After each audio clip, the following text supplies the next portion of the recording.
ಮಹಿಳೆಯೊಂದಿಗೆ ಅಸಭ್ಯ ವರ್ತನೆ ಆರೋಪ. ಸ್ವಾಮೀಜಿಗೆ ಕುಟುಂಬಸ್ಥರಿಂದ ಹಲ್ಲೆ. ಮಹಿಳೆಯೊಂದಿಗೆ ಅಸಭ್ಯವಾಗಿ ವರ್ತಿಸಿದ್ದಾರೆ ಎಂಬ ಆರೋಪದ ಹಿನ್ನೆಲೆಯಲ್ಲಿ ತಮ್ಮೇನಹಳ್ಳಿ ಮಠದ ಜಮ್ಮಣ್ಣ ಸ್ವಾಮೀಜಿಗೆ ಮಹಿಳೆಯ ಕುಟುಂಬಸ್ಥರು ಹಲ್ಲೆ ನಡೆಸಿದ್ದಾರೆ ಎನ್ನಲಾದ ಘಟನೆ ಚಿತ್ರದುರ್ಗ ಜಿಲ್ಲೆಯ ಮೊಳಕಾಲ್ಮೂರು ತಾಲೂಕಿನ ತಮ್ಮೇನಹಳ್ಳಿಯಲ್ಲಿ ನಡೆದಿದೆ. ವಾಮಾಚಾರ ಹಾಗೂ ಅನಾರೋಗ್ಯ ನಿವಾರಣೆ ಮಾಡುವುದಾಗಿ ಹೇಳಿ ಬಳ್ಳಾರಿ ಮೂಲದ ಮಹಿಳೆಯೊಬ್ಬರನ್ನು ಮಠಕ್ಕೆ ಕರೆಸಿಕೊಂಡು ಅಸಭ್ಯವಾಗಿ ವರ್ತಿಸಿದ್ದಾರೆ ಎಂಬ ಆರೋಪ ಸ್ವಾಮೀಜಿಯ ವಿರುದ್ಧ ಕೇಳಿಬಂದಿದೆ.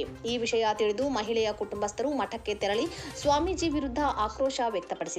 ಈ ವೇಳೆ ಮಠದ ಆವರಣದಲ್ಲಿ ಗಲಾಟೆ ನಡೆದಿದ್ದು, ಸ್ವಾಮೀಜಿಗೆ ಹಲ್ಲೆ ನಡೆಸಲಾಗಿದೆ ಎನ್ನಲಾದ ದೃಶ್ಯಗಳು ಸಾಮಾಜಿಕ ಜಾಲತಾಣಗಳಲ್ಲಿ ವೈರಲ್ ಆಗಿವೆ. ಸುಮಾರು 15 ದಿನಗಳ ಹಿಂದೆ ನಡೆದ ಘಟನೆಗೆ ಸಂಬಂಧಿಸಿದ ವಿಡಿಯೋ ಇದೀಗ ಸಾಮಾಜಿಕ ಜಾಲತಾಣಗಳಲ್ಲಿ ವೈರಲ್ ಆಗಿದ್ದು, ಪ್ರಕರಣ ಮತ್ತೆ ಚರ್ಚೆಗೆ ಬಂದಿದೆ. ಆದರೆ ಮಹಿಳೆಯೊಂದಿಗೆ ನಿಜವಾಗಿಯೂ ಅಸಭ್ಯ ವರ್ತನೆ ನಡೆದಿದೆಯೇ? ಸ್ವಾಮೀಜಿಯ ವಿರುದ್ಧ ಮಾಡಲಾಗಿರುವ ಆರೋಪಗಳಲ್ಲಿ ಎಷ್ಟು ಸತ್ಯಾಂಶವಿದೆ? ಕುಟುಂಬಸ್ಥರು ಹಲ್ಲೆ ನಡೆಸಿದರೆ ಎಂಬುದರ ಬಗ್ಗೆ ಅಧಿಕೃತವಾಗಿ ತನಿಖೆಯಿಂದಲೇ ಸ್ಪಷ್ಟತೆ ಬರಬೇಕಿದೆ.